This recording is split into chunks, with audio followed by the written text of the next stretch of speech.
Happy New Year, bro. It's 2026. Yeah. This is already a weird start to the year. Did you have I think it was Friday? Everyone thought it was Monday. I didn't think that. No, yeah, everyone had we were all off on our schedules. Yeah. I was planning, I was like, yeah, I got this coming up tomorrow, and they're like, no, tomorrow's Saturday. Oh, that's And when I'm like, Sensei Seth came in. yeah, Friday, he came in Friday. Yeah. And everyone was we all had all the coaches here, we all had a case of we all thought it was Monday. We're we had the two back-to-back weeks of not a full schedule, Yeah. so we were all just out of it for our first day in. Yeah, I was thrown off too, because I just got back from the time. You got back from France, yeah, dude. But it was a good training session to come back to, with Sensei Seth, and it was kind of like a shakeout, yeah. Yeah, and then Saturday, because I knew Saturday was gonna be. It's a good round. You and Damon got at it. Yeah. That was sick, yeah. And bro, you didn't even see me and EK after you said we're done with sparring. I'm leaving the mat, and EK looks at me from the ring and says, I'm still ready to go, and we can get some more rounds in. And then me, EK, Ralph got thrown in there, Frank got a round in, but me and EK did maybe 5 or 6 hard rounds after that. Really? Oh, good. And good. yeah. So they're all up in the Discord and the Google That's what Drive. you sent me? Sick. Yeah. I'll go back and look at that. I haven't looked at that yet. Yeah, I left. I need to get ready for Talia's. We had a a holiday dinner with her company and stuff like that, and I'm just surrounded by all these former Delta Green Beret guys. I'm I'm the biggest bitch at the table. Sick. Little do they know, though. No, they knew. I was they're oh, it's so badass. And I was like, oh, you nice. hunt terrorists. What are you talking about? Yeah. I'm a boy. I'm a child. Yeah. So I took off pretty quick on Saturday. But no, how's your start going off, man? You started off in Paris. Yeah. Yeah, Paris was cool. It was the last couple of days. So yeah. Just winding down. It was pretty chill the last 2 days. And then I was really excited to be back. Good. For the last maybe month and a half, I've been looking forward to January 2nd because no more traveling, and I can just get into a routine. Good. Yeah. I love to get into a routine. Routine, and when you travel and yeah. when you have, like you said, the last 3 weeks, the holidays, it's hard to get into a routine. Yeah. When you have these abnormalities in your schedule. Yeah. So now, I'm happy to be back in routine and just get to training twice a day. Good. Yeah. Get back in shape, and the weight's coming off really well. So I feel really good. Yeah. Good stuff, the year's been good. Have you gotten to work with? I think you just met Adam for the first time, right? Yeah, the other day. Yeah, Adam Lev, you met him for the first time. He's going to be working with a lot of the fighters now, which will be good. He's got I know him from the Virginia fight scene. I want to talk to Josh. I think I'll have Josh. Josh has also talked about he wants to maybe we can split the mornings up a little bit where he works with the fighters. And I'll work with the newer people in the mornings. Yeah. Yeah. Yeah, 2026 is the year that I stopped cornering, which is tough, but it's but it's good. Yeah, so who are going to be the main corners out of the gym? I feel main corners is still going to be kind of it'll be different for each fight. Right. But the main ones are we have Lopez, and that's why we have him working so much with some of the kickboxers and stuff like that, because he's MMA isn't quite his thing, but he really loves working with the kickboxers and Muay Thai guys. Yeah. He does love MMA, so he likes working with the MMA guys a little bit. But Lopez will be there for boxing, helping corner kickboxing, Muay Thai, stuff like that. Adam wants to help out. Josh has already hopped in on cornering some fights for kickboxing, Muay Thai. Bringing Adam in to help overlook some more of the Muay Thai and MMA guys as well. So just having good rock solid guys, but it's also all you more experienced guys from here know how to be good assistant coaches in the corner. So making sure we pick one main coach for the corner and then a good assistant coach. I always believe in we have the one head, and then the assistant coach is always a teammate that vibes well with the person fighting. That's one thing I've always seen just works well in a corner of two people. And that's what you've been doing. Since I've known you, it's always been you in the corner, and then sometimes it'll be me or Hunter or Talia or just another fighter in that corner to help the person in the ring. Bobby, I'm trying to get Bobby a bit more involved, because he's finished up with wrestling. I'm trying to give him stuff to do. So he cornered Julia in her fight. So it's good. I'm trying to get Bobby in the mix to help with the Muay Thai guys a bit. Yeah. He helped at the last throwdown. That would be good, because he's always talking about or when me and EK are going, he's always giving advice from the side, a corner. Yeah. So when you watch those rounds, you'll hear Bobby giving advice to EK, just like a corner would. Yeah. So he's good in the corner. Yeah, I'm trying to get him more involved in that. Give Bobby his tasks, give him something to do. And he wants to fight. So we talked about that, and I was like, dude, he's coming off of competing in wrestling. I told him we got a lot of time, and if he is gonna fight again, we got a lot of pre-competition prep to do.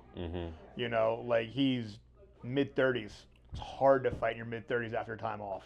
And it's also like cleaning up like lifestyle habits and stuff like that. Like I got a buddy of mine that said he's going to be moving in to the apartments across the street, and he just wants to have, because he wants to have like 1 or 2 more fights. Oh, nice. I don't know if you ever met Mel at like Knuckle Up or anything like that, but he's like this former military guy, fought pro MMA and stuff like that. He sounds very familiar. Yeah, if you saw his face, you'd remember him. But so that'll be fun. But yeah, I know Bobby wants to fight again.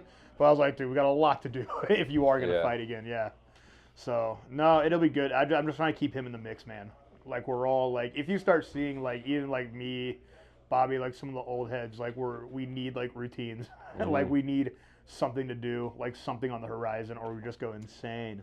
Yeah, for sure. Yeah. But like 2025 ending, it's so funny, man. I don't like, before 2025 was over, I was already halfway into 2026.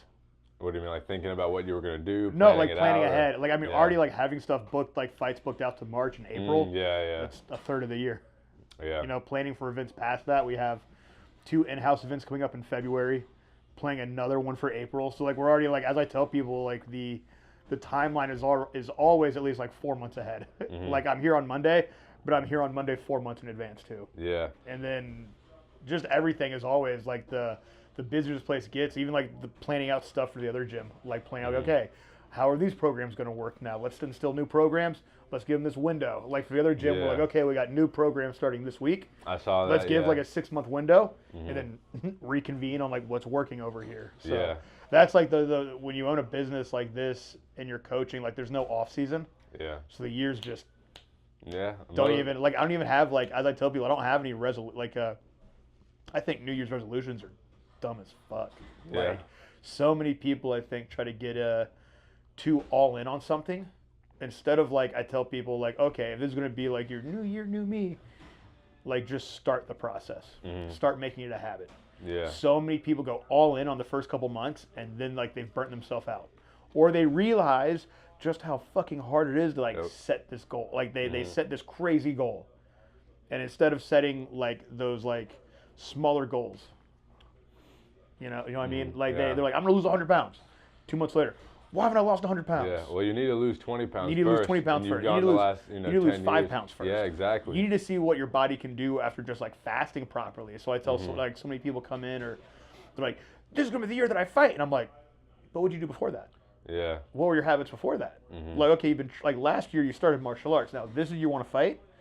Okay, what habits have you actually put into place? Yeah. So I tell people, like, if it's 2026, you should be planning for yourself for 2027.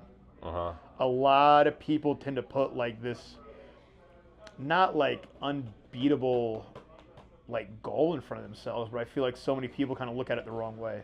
Yeah. Does that make sense? Yeah, they set a really big goal, you feel like, and you know, to set a big goal and tell people about it, you're going to get a dopamine hit, because like people are going to it be like, oh, feels great. so good to talk about it. You love that positive feedback, and it fires you and up. People like to, you know, just give you praise, gas each other up, gas you up for your goal. But really now it's about, now you have to change your habits, and that's way different than talking about the goal. Dude, I tell people, like start off just changing habits. Yeah. Like change the mindset. Yep. Like, and some people don't understand that, because some people kind of live like a sentient life. They don't realize just like a mindset shift goes a long way. I want to be more active. Okay, then change your mindset. Like, find out what activity you like to do. Like, spend the year figuring out what's gonna make you better. You know, some people pick just one thing and go all in on it. Fuck that, dude. Spend the whole year playing with things. Playing around with new mindsets, playing around with new goals, playing around with new diets, man. And then find the one that works good for you. You're not going to get that thing done in a year. Like, this didn't take a year. This is... Dude, almost 2 years now. A year and a half. It'll be 2 years this year. May makes it 2 years at this location. Yeah. Yeah. And I feel like I just remember when we started this podcast at the old location. At the old location, yeah. Like, can you believe that? And I feel like you are the type of person to think very long term with what you have going on. Like, you always knew since I met you that, all right, I'm going to build up a program, but you were never like in a rush to build this. Because it takes time. Yeah. Yeah, like it takes time. Like, and it's funny, but like I tell people, like, this, what I walk into every day, like, these seeds were like really planted like 15 years ago. Like, the plans for this, where we are now, started 15 years ago. Yeah. And I tell, like, kids like your age, you're like, but I was like, you were in elementary school when I was starting like these plans, you know? Yep. And I have to tell young people, like, you have to be okay with that. Like, a lot of people think a year is a long time to get something done. Yeah. A year is so fast. It is so fast. Now, to some people that aren't doing too much, like if they just like wake up, go to work and go home, they have a lot of mental downtime.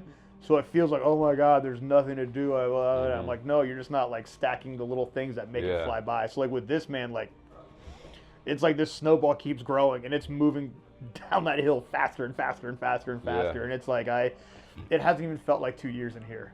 No. It's like I've blinked and I'm just like, holy shit. But at the same time, like even when we, like Talia saw it, like she saw it as soon as we were like open up that first day, I'm looking around and she was like, aren't you happy? And I'm like, oh, I'm ecstatic. And she's like, what are you thinking about? I'm like, what we have to do next. Yeah. And she's like, fuck. Because like I've learned the hard way and I've seen other people learn the hard way where they set this goal and they get to that goal and then everything stops. They don't know what to do like after. Yeah. Like remember when you were talking about getting a McLaren? Remember that mindset? Yeah. Then what? Yeah. Fuck, now I have to keep this thing up and I have to pay for it. So sometimes those goals can become burdens. Yeah. Like I've seen so many martial arts school owners open a school and not plan for their next year. Not even plan for their next month. Like they just open the doors and assume like everything's gonna work. Yeah. And they didn't even spend the time beforehand building a business model. Yeah. Spending time building a program before you open the door and stuff like that. So like even this, we had that year and 3 months, a year and 3 months of the shoebox. And like as soon as we had the keys to the shoebox, I was already planning on like what our next step would be. Yeah. Like you saw me go from knuckle up to a park to a mat room behind a bar. Yeah. And even then it's like, okay, like stuff changes. Sometimes landlords aren't communicating with the business property manager. They don't know a business is back there and you have to like relocate really fast. Like I always plan on like a plan of failure and a plan of like accomplishment. Like you have to have both. Like failure's around the corner but like whatever. Like a failure is also just another opportunity to keep working at something and being better at it. Like a lot of people aren't preparing for all the failures they're gonna run into to that goal. Yeah. Shit's hurt. This shit sucks, dude. It does. You know, I never would have guessed all the things that go into being like a coach at a gym. A lot of people, even me, like I think, especially before I met you, because I knew John Shell, I thought, what went into this gym? Yeah. He just he got the lease for the place, put some mats down, and he has a program. But I've seen, being with you and following you through the last 5 years, from knuckle up to all these different spots. Yeah. Every time, every place, like multiple times a year, something comes up where you have to make a quick shift. change. Yeah, make a shift. Building a wide base is good. It gives you room to adjust, but like don't not have anything like too set in stone. Yeah. Did you ever see John Shell's first gym? No, I've seen pictures of it though. Small, a long time ago. Tiny, right? Remember, and I remember going over there a couple times, and I'm like, damn, John, like you're doing something cool. But even he knew then, like what to look for, like what's next. Yeah. And that's where like Shell Shot grew into what it is now, and then he had to expand that location too. Yeah. Where it's like John has that, he has that old man insight. Like he gets it. Like life is a lot of preparation for stuff. You can't just like turnkey a business. You know, a lot of businesses and a lot of gyms sometimes they open too big from the start. You need to build a diamond in the rough. Like you need that pressure. You need to become a diamond in the rough first. You know, you can't just open up a fucking Rolex. Yeah. You're screwed if you do that, man. Yeah. And I've seen that too many times. But yeah, you see it like there's a lot of little things. Even like how, like training the front desk staff. Like when this place first opened, it was still just me and Talia. Phone calls, emails, and I'm doing all the cleaning on top of classes. And then it's knowing how do we lay out the staff, how do we train the staff. Okay, now that we have a team of staff up front, how do we prepare for? How do we get new communication? Like, okay, now we have like a whole team of coaches here. How do we stay on top of that? How do we stay on top of everybody? What happens if we have to remove a coach? Who do we have to replace it? Like, what's around the corner? And there's a lot that even goes into just planning out classes for the week. Like my classes, I always have an idea of what I'm going to teach for the week, but you'll see sometimes that shit changes. Like, oh shit, it's all brand new people and 2 fighters. Like, well, there goes this idea, but I still take that same idea, but I can work it in 2 different areas at the same time. Like, be ready to pivot. Yeah. Like this gym, I don't set, like, I mean, we have I don't know. It's funny, man. Like we don't set goals for this. We just know that we're gonna keep getting better and growing. And I mean, we had over 100% growth in sales. In the last year. Yeah. Here, actually, I'm gonna write it down. I'm not gonna tell you the number. Yeah. Because I don't want people to think I have money. Yeah. Because then I'm also gonna write down what I have like left over. Yeah. So, first year. This will be very interesting. Cause first year here, right? First year in this location. First year in was that much. And that was, you're talking about 2025 or so that was like, so fiscally from January to January, so still coming out of Shoebox into this location. 2024. Yeah, like 2024 to 2025. Yeah. Okay. And then there was from like one whole year of like being in this location. Yep. That was last year. Yep. A lot of growth happened the last year. Bruh. Wow, look at you. But then here's what a lot of people, and like even me, like, because I know everything that goes into a business that you have to stay on top of. Yeah. Like in sales, people are like, profit comes first. And I'm like, okay, cool. Like, profit comes. Yeah. We've never had a negative month. That's really good. Ever. Yeah. Ever. Even like this gym, like still like floats to lifting gym because we have like that winter drop. So that came like a little bit under breaking even, and this gym went like down a little bit, but it still carries everything. Yeah. But this is what I am left with as a profit. From this last year. Less than. I see. So like then you think about like, because they're still like paying coaches, paying rent, paying overhead, paying off loans and stuff like that, which like all of our stuff is almost like paid off. Actually. Oh, nice. Yeah, but that's also like things like I make sure like we put money into everything that we need to. So like, I mean, that money, like my employees make more money than I do on paper, dude. Like that's so interesting. I would have never guessed that. No, a lot of because a lot of people see that second number and go, oh, you must be big. And I'm like, no, man. Like, I mean, thank God Talia has a great job. Because that's not enough money to support both of us. Oh yeah. Could that support like a single bachelor? Yeah.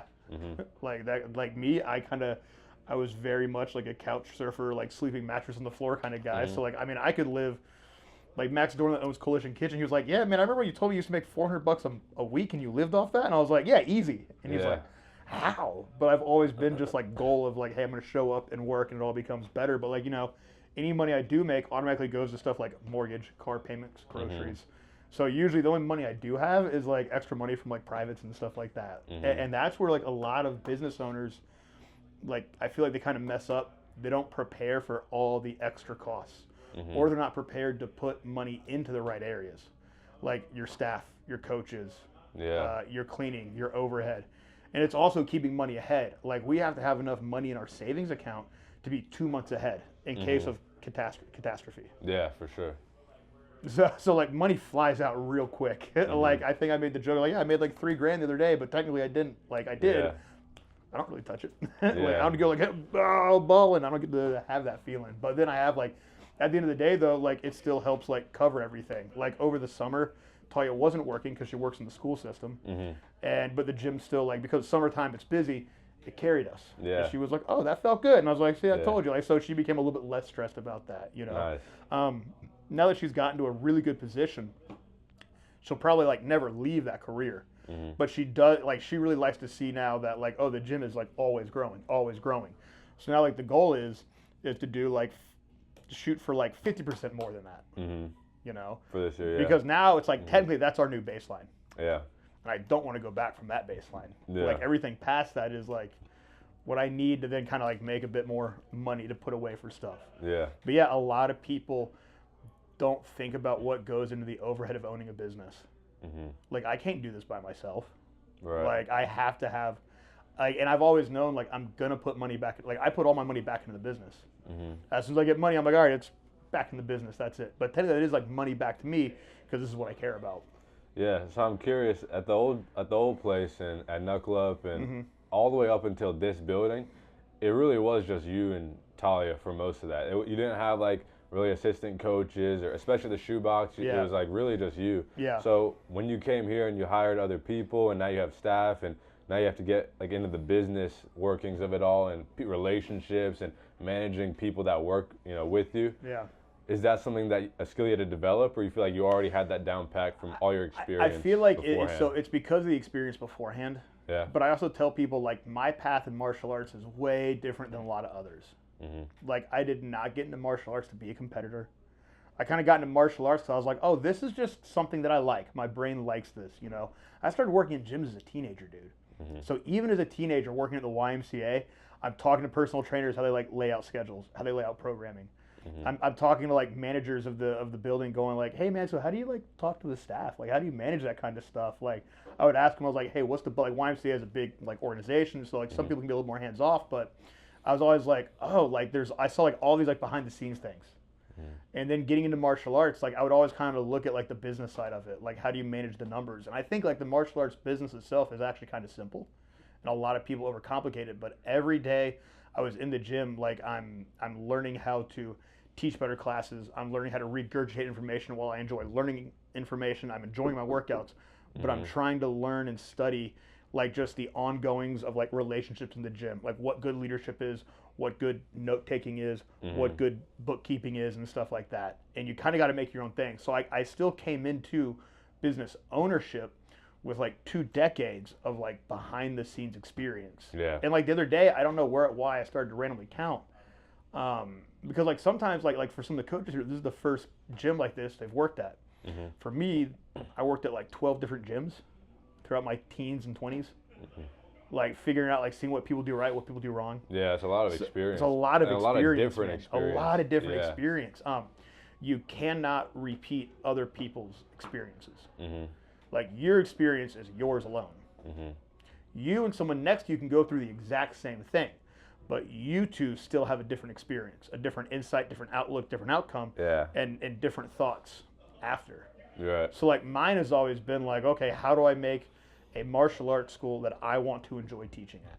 And then you also saw like my entire life pivot, where like I've had this been the past couple of years, like we put so much more like into like coaches and staff because I have to pull back, like physically, like my health wise, after having a fucking stroke, you can't do as much as you used to. So I've been like holding on by like my fucking fingernails, still trying to pull along to like get to where I'm at.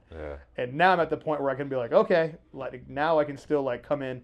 I teach my 80 classes a month, which some people say is a lot, and I'm like, it's not enough. Like I do my privates on top of that.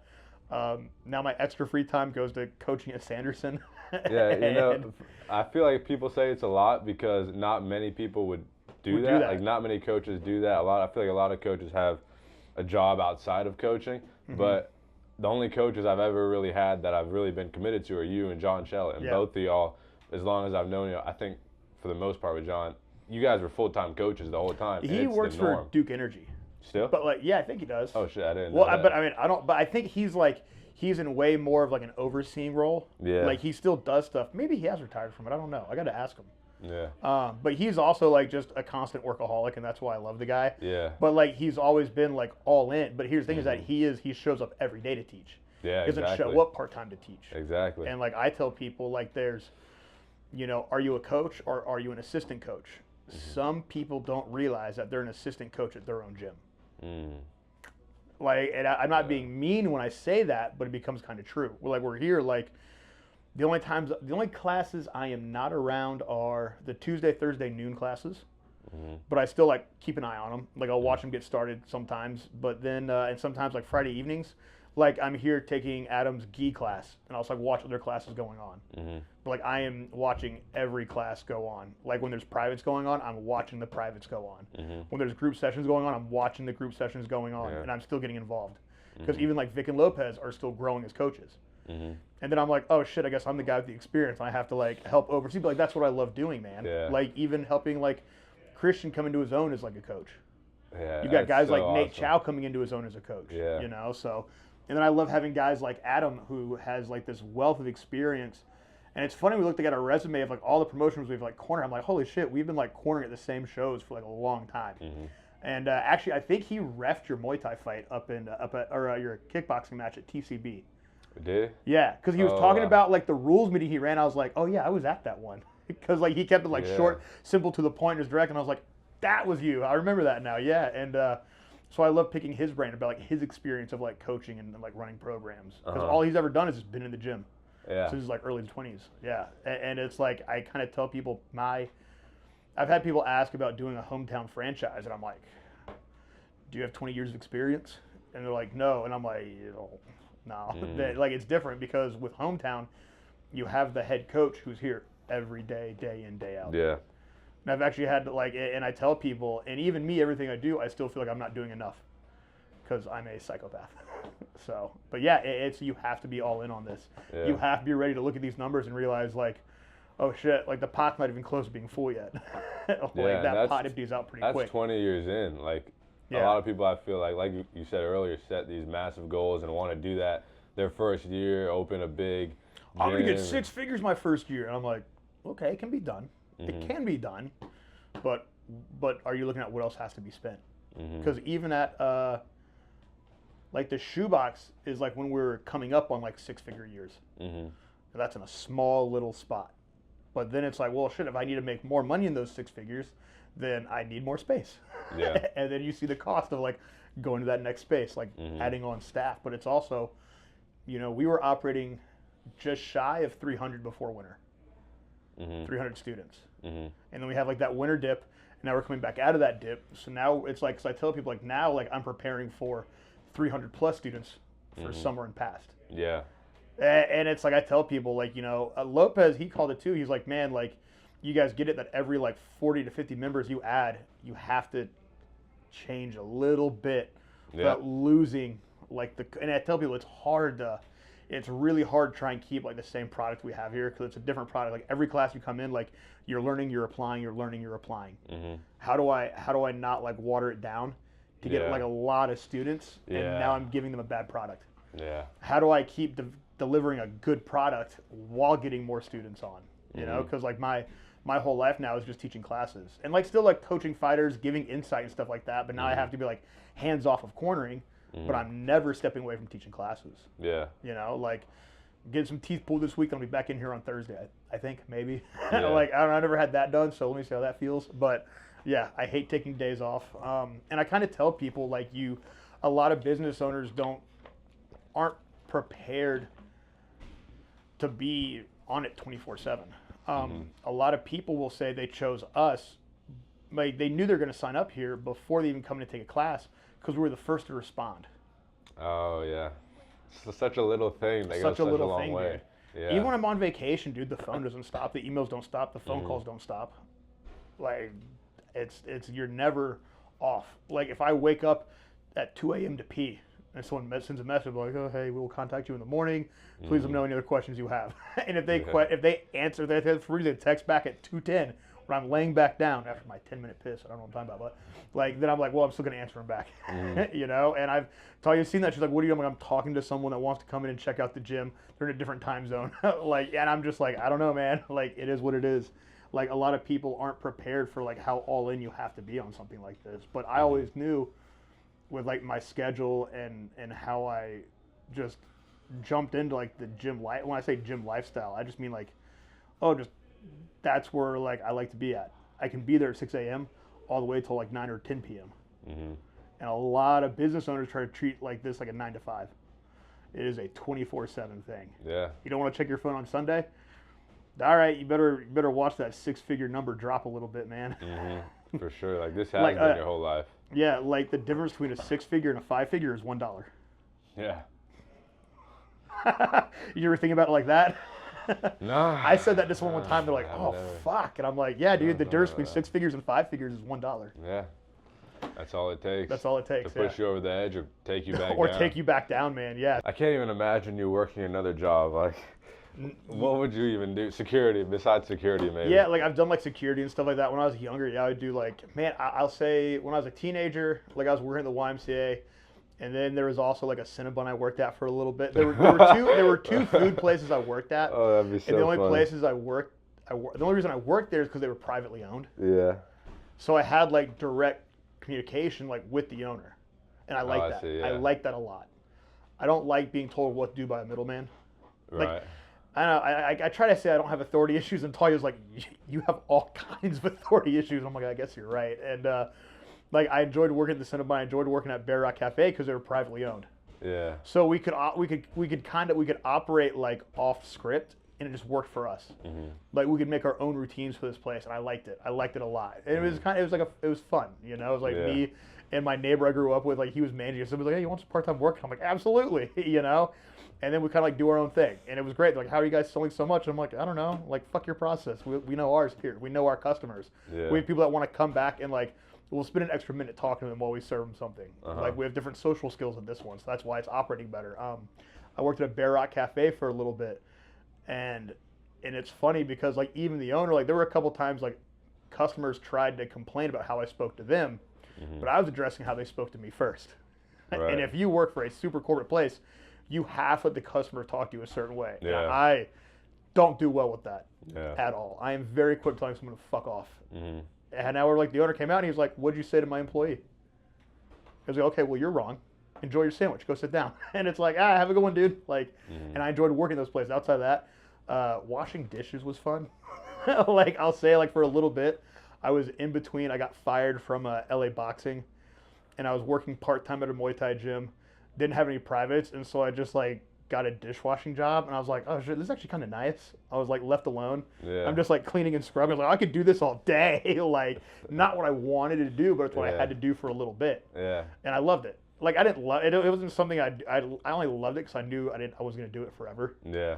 And then I got my job re-offered to me from the gym that fired me, because as soon as they fired me, they're like, oh shit, we have a lot of gaps to fill. And I was like, I'm back. Like, can't fire me. I do too much. But yeah, it's always like the only thing I could do. But like, I can't think of doing anything besides this. Yeah. There's nothing else I'd want to do. Like even like security. Maybe I'll open up like hometown security solutions. I don't fucking know. Like if I go back, I open my own security thing. But yeah, I did like bouncing security. But yeah, I can't. This is the only thing I've done. And I realized in the gym, you can work behind the front desk. You can work sales. You can be a janitor. Mm-hmm. You can be a trainer. So I would have anywhere from like 3 to 4 jobs inside a gym when I worked there. Yeah. And that's when I realized, I was like, well, I could do this all day. Like, I don't mind cleaning toilets as long as toilets are the place I want to be at. Yeah. Like, I don't mind doing this. Like, I can, if I enjoy the place, I enjoy what I do. I mean, it's like, and it's also enjoying, like, and it's like with sales, we've talked about, like, if you enjoy what you sell, you can sell it all day. Mm-hmm. And that's when I realized, like, oh, if I can work all these jobs at a gym, I could definitely, probably run and own my own gym one day. Mm-hmm. And it's even finding out, like, my strong suits and, like, my lack thereof. As in, using a computer, doing bookkeeping. Not great at it. Horrible at it. Never owned a personal computer. I send emails on my phone. I type like this still. Like, oh god. But like, dude, it's so bad. But like, I'm just from a different era than like you kids. So like, Talia does all the bookkeeping. Like, yeah. Thank God. And like, that is still like a learning curve for like both of us. But I understand like the money, like how the money comes in. I understand what needs to be spent. I understand what needs to be put aside for taxes. Mm-hmm. But I cannot use a spreadsheet to save my life. So like, I also learned like, oh, I can do the sweat. I can sweat all day. Mm-hmm. Got no issue sweating all day. Got no issue working all day. I got 30 seconds of typing in me each day, and that's it. Yeah, because I feel like it's 2 different personalities or 2 different types of people. One, you know, from the operations and the behind the scenes, and the person who's actually here, showing their face, talking to people, teaching classes. You know, and I feel like you and Talia are like the perfect little mix. Perfect little mix for it, yeah, man. Like, I don't know how, like, I get very jealous of, but there's something I did notice on, like, it's a very common, like, theme in, like, working relationships, where, like, all my buddies that now have successful jobs, like, oh, my wife, my girlfriend, like, she does all the bookkeeping. I'm like, I knew it. I knew we're the same caveman. I fucking knew it, like, you know. But yeah, it's figuring out, like, what you're good at, what you're bad at. And it's like I tell people I have a good understanding of bookkeeping. Just really bad at it. Yeah. You know, it's like working on cars. I have a good understanding of it. I'm not going to work on a car. Does that make sense? Yeah. But yeah, there's nothing else I'm going to do with life except this. Like, I don't have retirement and plans. Like, I tell people, like, if I'm 38, if I'm lucky, I've got 38 more years of this. Which is, like, scary to some kids, but to me, I'm like, let's go. Yeah, you're going to be like Master Oogway. Like, that's it, dude. Just like, if I could grow a beard, man, I'd do it. You're going to see me. You're like, Coach, is that beard taped on? Like, shh, let me have my moment, all right? Shit. But yeah, but like that's it, man. Just like, and even like my plan is like, in the future, maybe I'll have to move my teaching schedule from 80 classes a month to 60 a month. Mm-hmm. But like the number one thing I enjoy is teaching classes. So I'm always going to be doing that. I always have to find a way that I'll always be teaching classes. Like that's never going to stop. It just might move like maybe, I don't know, 5 classes a week in 30 years, hopefully. I don't know. Yeah. Maybe I can't even move at that point. I don't know. But like it's like preparing for the future that you want to do and also preparing for like the unknown. Mm-hmm. Like I don't know what my health could do. I don't know what the economy's going to do. Like we already even have like plans of like what happens if the economy tanks again. Well, let's see what we can do to memberships to bring them down to make sure we can still stay open. Yeah. Stuff like that. You have to plan for catastrophe. You have to plan for wintertime. Like every gym loses about 20% of revenue over the wintertime. It's fucking nail biter if you're barely breaking even. Yeah, for sure. And then like a lot of gyms like hit that dip and they don't come back above that dip. Or they get back a little bit above it and they're back under that dip. Mm-hmm. Or like we're above the dip the whole time. Yeah, so what do you think you're doing differently to stay above the dip the whole time? Like anything in specific that you do? So I feel like with, like the only thing we do different, man, is just the involvement of the owner. Yeah. I mean, it's hard to be this involved. It's hard to be this spread thin to like everyone that walks in the door. But when the owner is answering the call, answering email, and we have like Charlie, we have the front desk staff, we have my wife also as well. But like I will answer the phone calls. Like if someone wants to talk to me directly, hey, what's up? Yeah. I make sure when new people come in, I'm hanging out by the front desk. Hey, how are you, dude? Welcome to Mojo Dojo. Like, what's going on? Like people like that. For sure. Like I had like Lopez when he started here, he was like, holy shit, you're literally here all the time. One of his guys came in, brought his kid. I was like, oh, hey, dude, I'm Trevor. I'm the owner, man. What's up? You want to look around? He was like, yeah, cool. And like Lopez said, that guy talked about it for like months. He was like, I can't believe like the owner of the gym came over and talked to me. To me, I was like, why is he so weirded out by that? To me, I feel like that's what the owner is supposed to do. Mm-hmm. Like see the people coming in the door, talking to people, like navigating each interaction with people. I feel like that is one thing that we just do differently here, like is the involvement of the owner, having a hands-on staff like we do. Mm-hmm. Like we have a full-time boxing coach, we have a full-time kids coach, we have a full-time jiu-jitsu coach. On top of a full-time jiu-jitsu coach, we have 2 other black belts to help coach as well. Mm-hmm. And then behind me, I also have like, even I tell people, like these are the best striking classes you're going to get in the area. And then even if my students are covering a class, it's still going to be the best class you get in the area. Mm-hmm. You're still going to get insight. You're going to get understanding. You're going to get interaction. You're going to get your questions answered. Mm-hmm. Almost said your answers questioned. But like that's it. Like we just offer a different experience here. And to me, it's the norm. Yeah. To me, like what we do differently here is what's normal to me. But that's also why this works so well. Yeah. Like I see how some gyms run, and I'm like, what? I don't get it. You guys bow? That's weird. Like I think we just have a different culture here, man. And that's what, like we have a great retention rate, man. I've got people that have been with me for over a decade. I've got people that have been with us since like the shoeboxing before. Mm-hmm. A lot of people kind of stick around. Like if you look at a jiu-jitsu gym, you'll have people that like stay until purple belt or brown belt, rarely black belt. Yeah. Like we want people to come back. And it's also, another thing is like a lot of people, I also understand that my day job is a lot of people's hobbies. So I know that. Like, so I don't hold people to any crazy standards that they don't want to have either. Like if you want to fight, different. Yeah. If you want to come in and train, I want you to come back, Mm-hmm. And because we stay so involved with people, like people will go on pause. Like you see it, like people go on vacation, people go home for the winter, they go home for the summer, stuff like that. And a lot of times, like that's where a lot of gyms will lose someone because like they just kind of forget about it. Yeah. Like, do they really want to go back to it? But like people really want to come back here. So sometimes, like out of like 12 months of a year, a person might train here 4 or 5 months out of that year. Sometimes twice a day the entire year. It's understanding that each person's journey is different. Mm-hmm. Like no 2 students are the same, members, whatever you want to call them. Like no 2 people are the same. So because we treat each person as that individual, I think is why we kind of just keep growing like we do. Yeah, and you know what I find interesting is you never have like a army boot camp style. Like you're never like, all right, everyone, like you're never like super strict, but you find a way to like get everything to be organized enough that the classes run well, people listen. Like my classes probably look so chaotic compared to some. Yeah. But I know like there are some people out there that are literally teaching out of a book. They're teaching down to a T, or they're trying to make it run like a boot camp.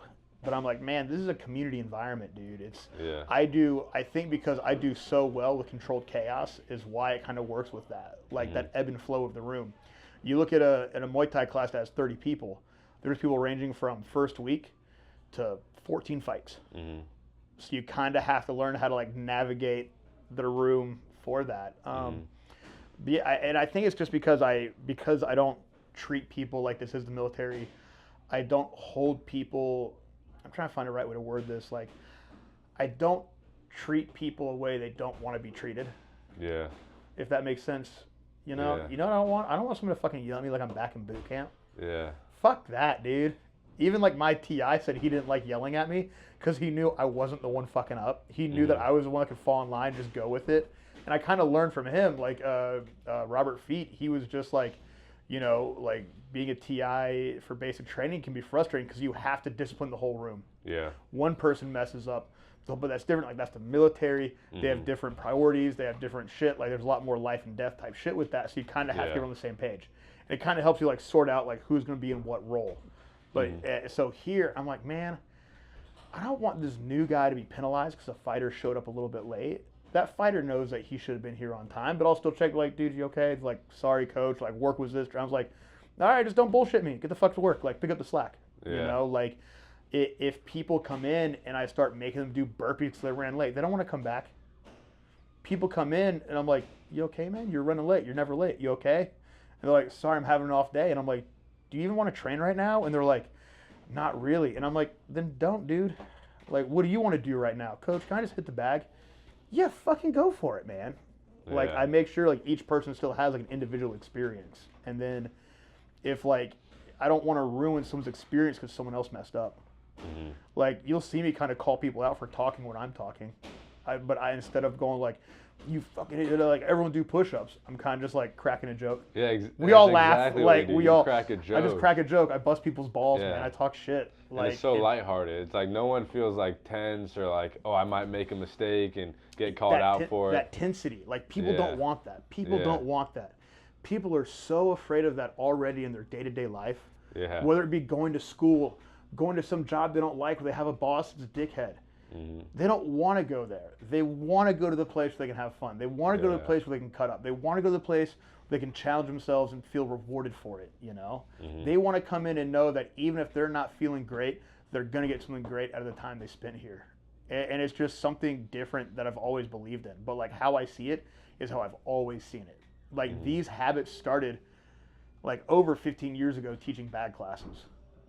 Where I could tell, like, I would just see someone, like, in the corner, I'd be like, man, you okay today? They'd be like, how can you tell? And I'm like, well, you look like you're about to fucking cry and you're a grown man, dude.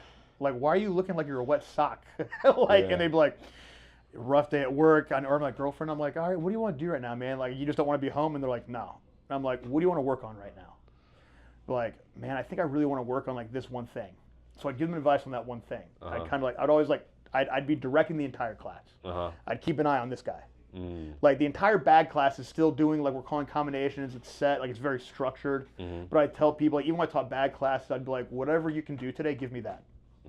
If the person next to you is going so hard that you might have a heart attack, don't go that hard.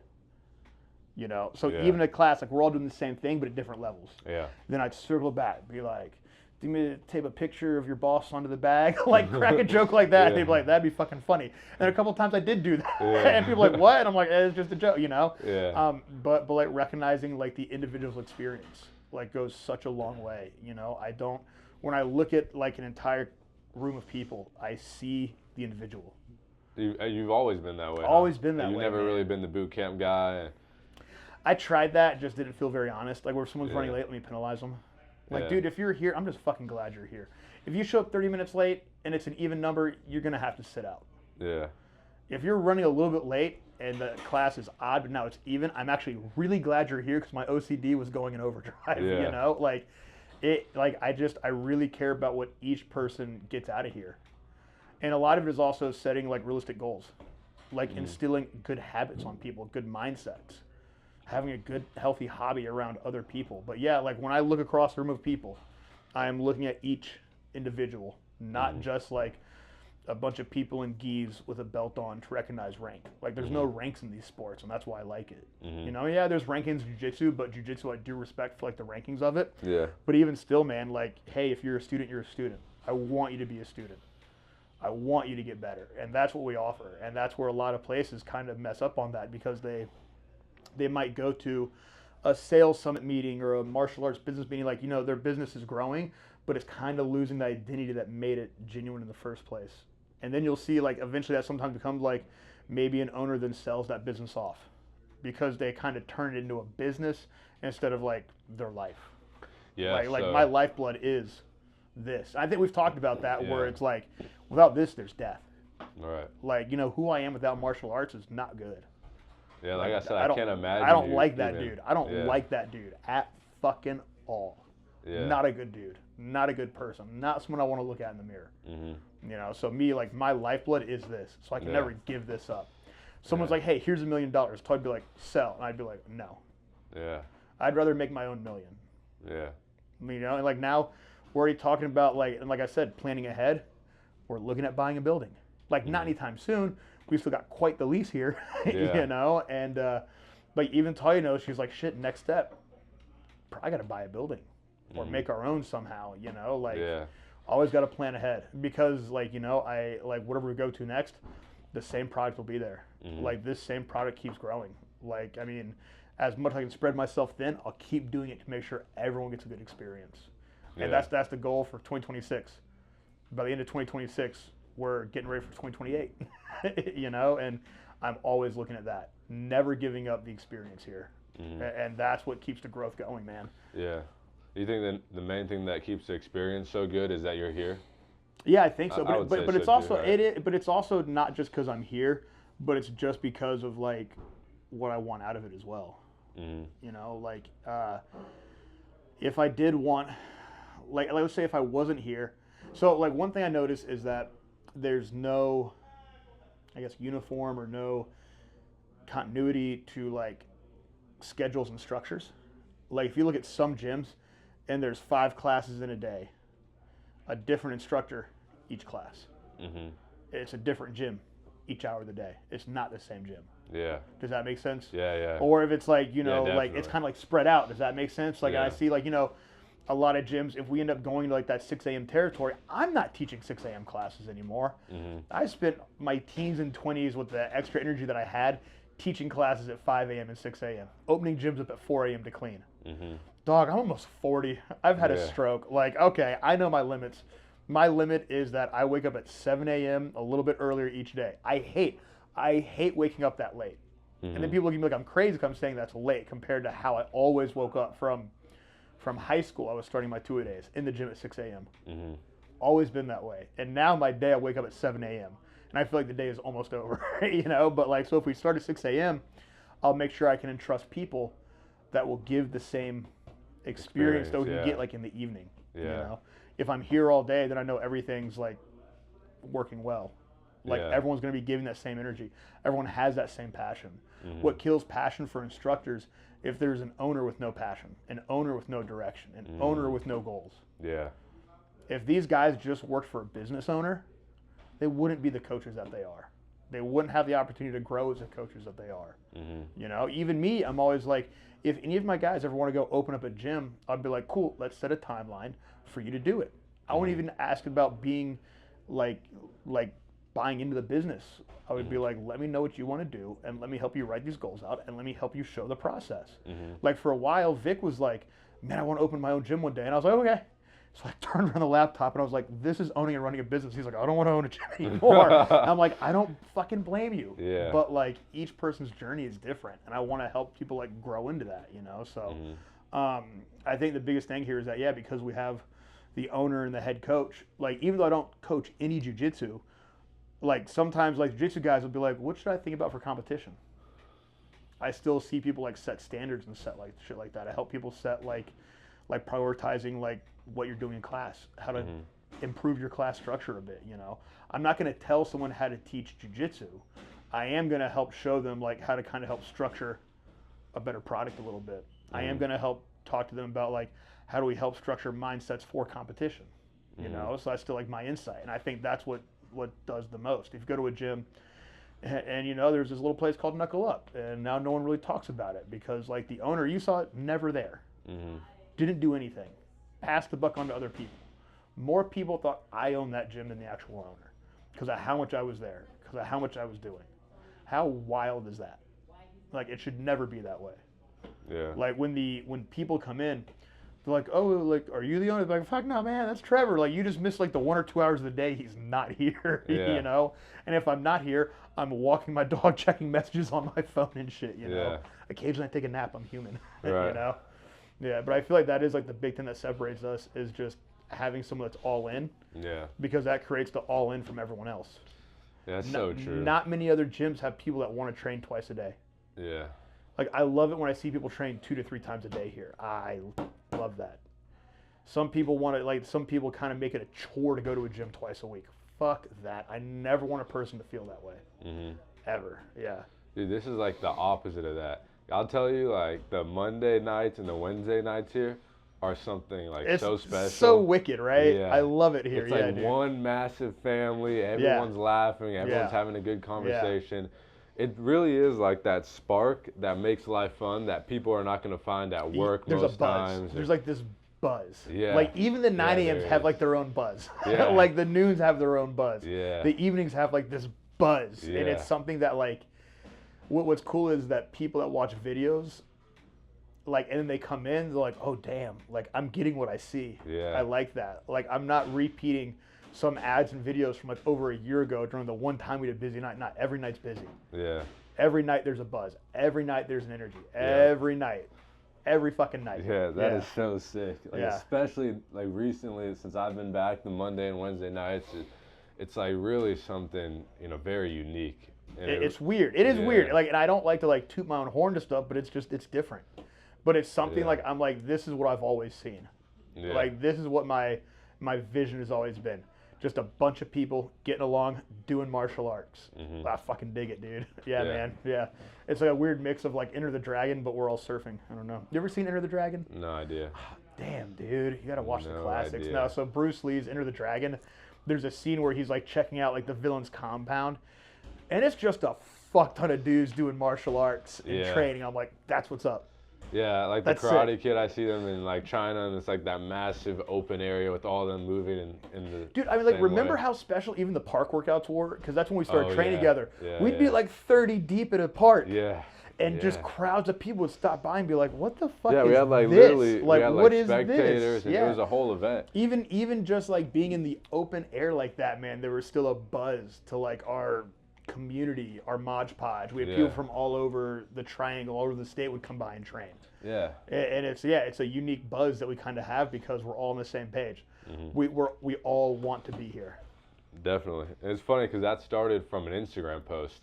The park workouts. Hey, anyone want to come to the park? I'll be there. It was a video of you and Hunter sparring, just y'all two. Yeah. And then like a month later, there's so many people that are showing up. Yeah. So that was super sick. So this year, what do you want to do? So 2026. So we have 2 events in February. What are those? Yeah. So we've got 2 events here in February. We've partnered up with Gloss, which is a women's only like open mat and training thing, and we're helping them launch their first super fight series. Oh, nice. So we're gonna have our Galentine's like struggle snuggle here, which is gonna be all female like jiu-jitsu super matches. Yeah, that's sick. So I'm really excited for that, man. Yeah. I always see like this is the most legitimate form of like women's empowerment. Like there's no false like boss bitch energy like you get from Instagram. Like this is real shit. Like, you know, and so if there's like I'm a dude that was raised by a woman. She raised 3 boys on her own. So I'm always trying to do what I can to help like empower women through like this and honesty and shit like that. So partnering with Lourdes and Gloss, Tony and I are helping out with like the behind the scenes of that and helping organize this event to help raise charity for Gloss, so it can go to like domestic abuse survivors to help women feel a bit more safe out there. So I'm super excited for that. That'll be February 14th. Nice. No, Valentine's Day is the 14th. I think so. So we're doing the 15th. Okay, so it's after. the 15th when all the candy's on sale. Yep. And then the weekend after that, on the 21st, is going to be the next hometown tussle. Nice. Which is the in-house semi-am MMA. Yeah. And what I love about that is, because you were here for like some of the WKA scrimmages. Yeah. You were here for some of the MMA tussles too, right? Yeah, I watched you caught one, right? Yeah. The buzz. Yeah. The room, dude. Man. Oh my God. Yeah. It is like waiting 30 years to throw the best house party. Yeah. It's like a PKB on crack. Dude, but it's what it's supposed to be. Yeah. Man. It is tight. It is a little uncomfortable. It is fucking energetic, and it is about the competitors. Like, I don't want the eyes on me. I don't like being the person at the front of the room. Like, I mean, it's weird because I am the instructor. Like, that's where I enjoy being. I don't like more attention than I have to. Like, when I did stand-up comedy, I wasn't doing it for attention because it was just fun to do. Like, I don't need attention. I want the eyes to be on the competitors because the competitors need to feel that. They need to know, like, they're in an environment that is helping them get ready to meet their goals for competition. So we've got the next hometown tussle coming up 21st. And I love all the feedback I'm getting back from their gym owners.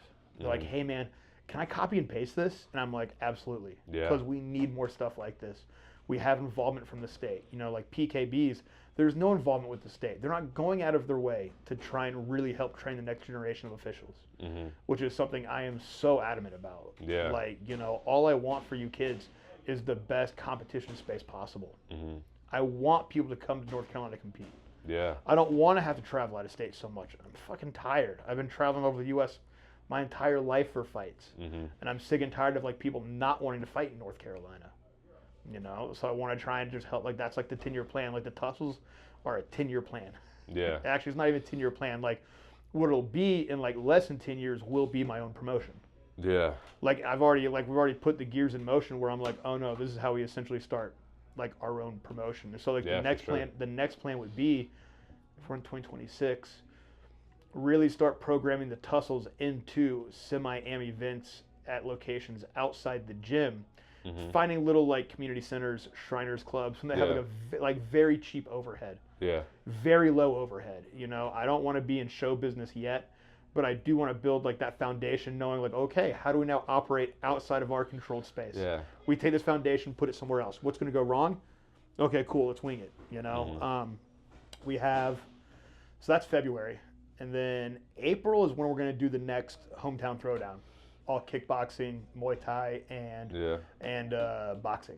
Okay, nice. And that is also like another thing where, you know, like fight promoters can only do it for so long. And once again, like that's another thing of like, how can I help get my friends that are referees better reps? Mm-hmm. How can I help my friends that are coaches help their students get good, honest competition? Mm-hmm. Like the tussles are cool, but that throwdown we did, the all striking one, it felt like a show. Yeah. With no frills, no extra bullshit. It was like, hey, you're here, you're warming up, we're gonna break down the rules, and then we're competing. Was that for guys who hadn't competed like how the MMA tussle is, or was that like a bit higher level as well? No, so they're all focused around getting ready to compete, like learning how to compete. Yeah. Or maybe you competed a little too soon, you need another like warm-up rep. So like at the tussles, you have a lot of people that are preparing to make their debuts. Yeah.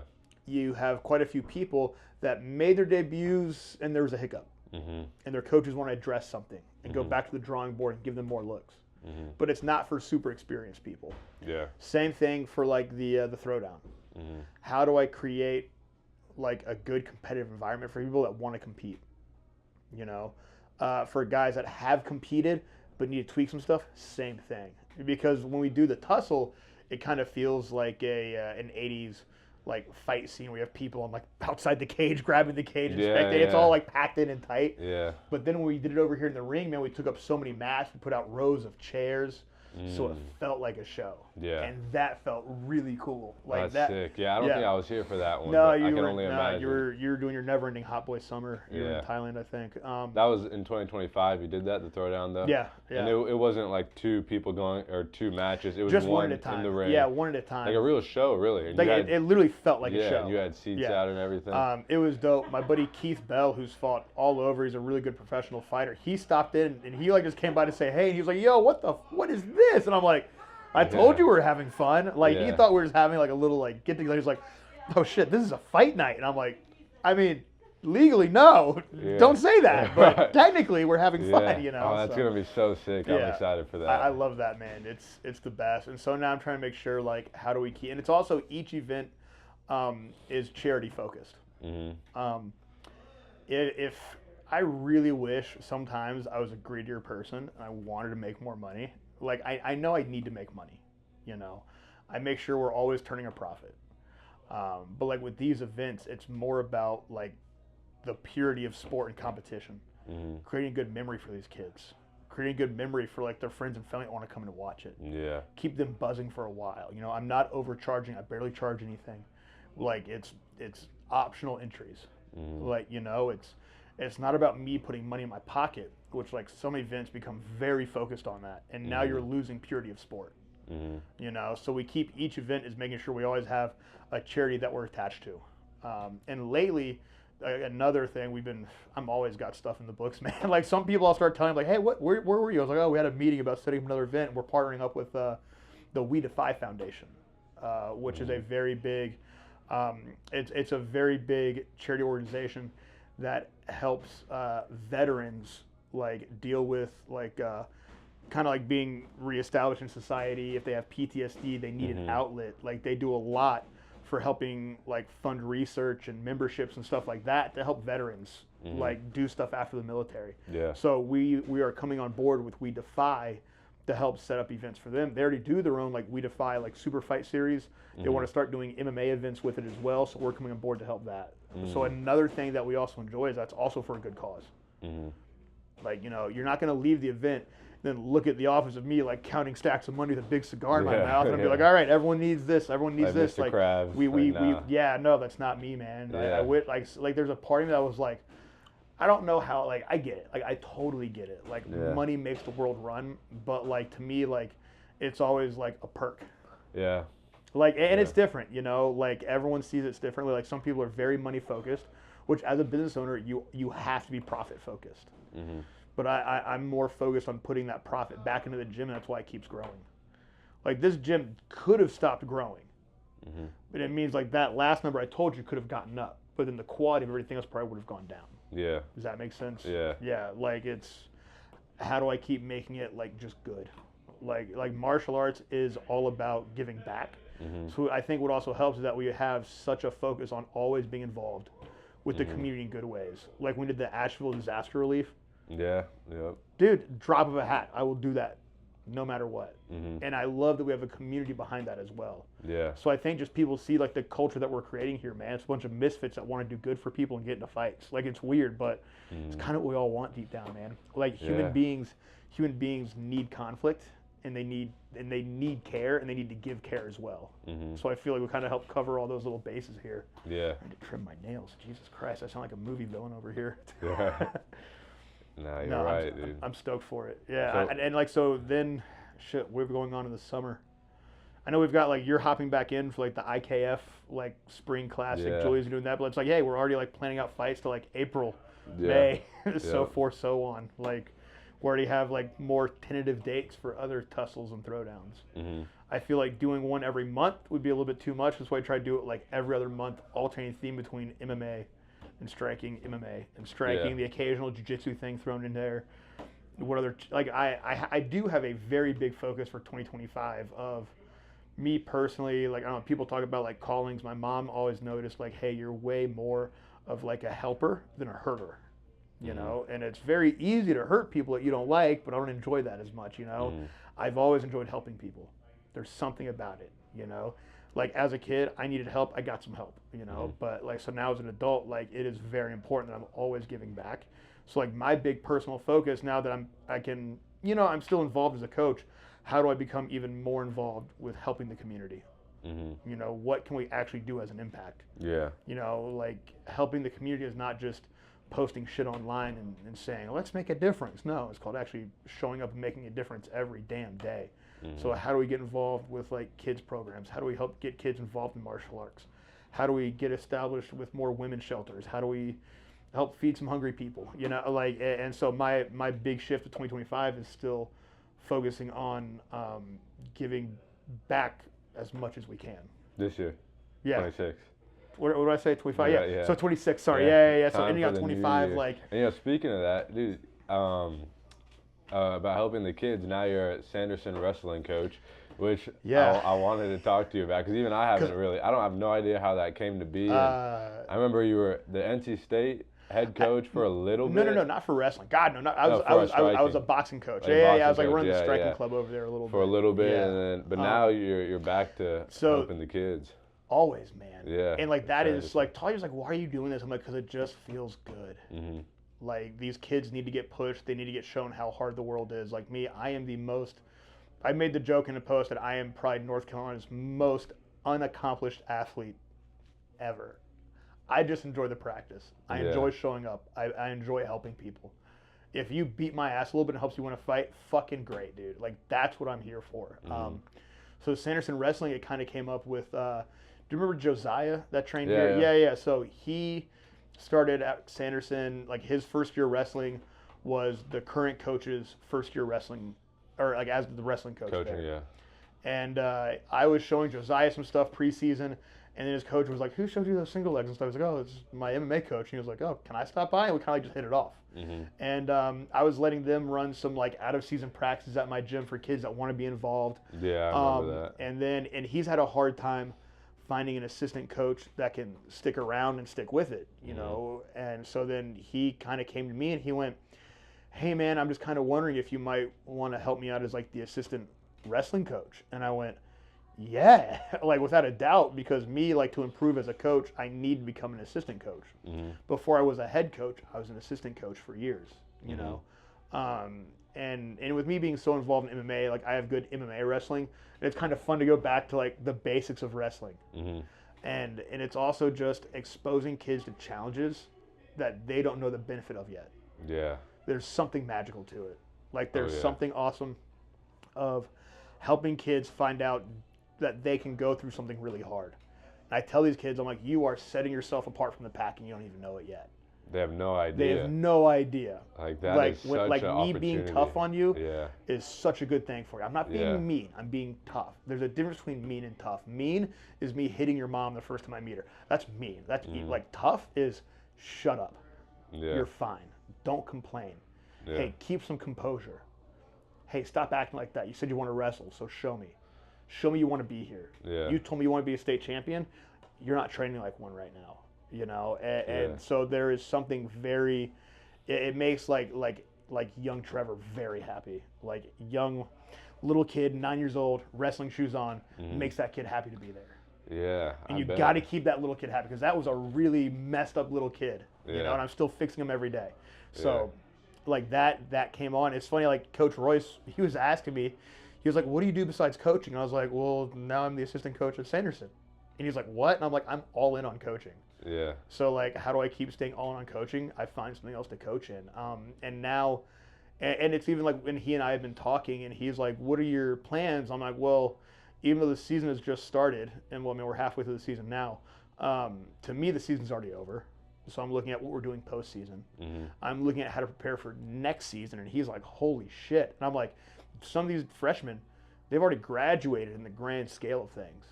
It's not guaranteed these kids come back. So now we're looking at how do we create opportunities and an environment for these kids to keep wrestling outside of it. So then we have like the core group of great kids here, like the Cook twins.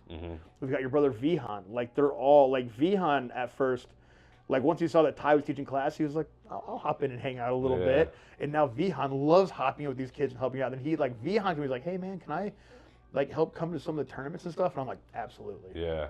You know, so now we're making sure we create opportunities for these kids outside of season. You know, like a big thing for me when I was a kid was having the wrestling club to go to outside of season. Like wrestling was still year round for me. Yeah. It's the easiest martial art to access. And so now it's like, hey, like, let me see which kids for next season want to do the out-of-season work. Who do we start separating, like, the JV from the varsity? Because that team is only, like, all in all, like, maybe 14 kids deep total. Yeah. So I'm like, man, how do we start planning ahead? Like, I even, like, telling them, I'm like, man, I want to change it from, like, wrestling team to wrestling club. Because I want to see a mat with 30 kids on it. But maybe we just got 6 absolute motherfuckers. Like, I'm cool with that. We show up with 6 kids to a meet. Cool. Technically, as a team, we lost, but these kids got their hand raised. Yeah. We go undefeated. Like, you know, and then we build legacy off that. Like, like, coaching for me is an all-in thing for the rest of my life. So being involved with wrestling, like, I am not a good wrestling coach. Not yet. I just have good, like, insight. I have good experience. I have good, like, advice to give these kids.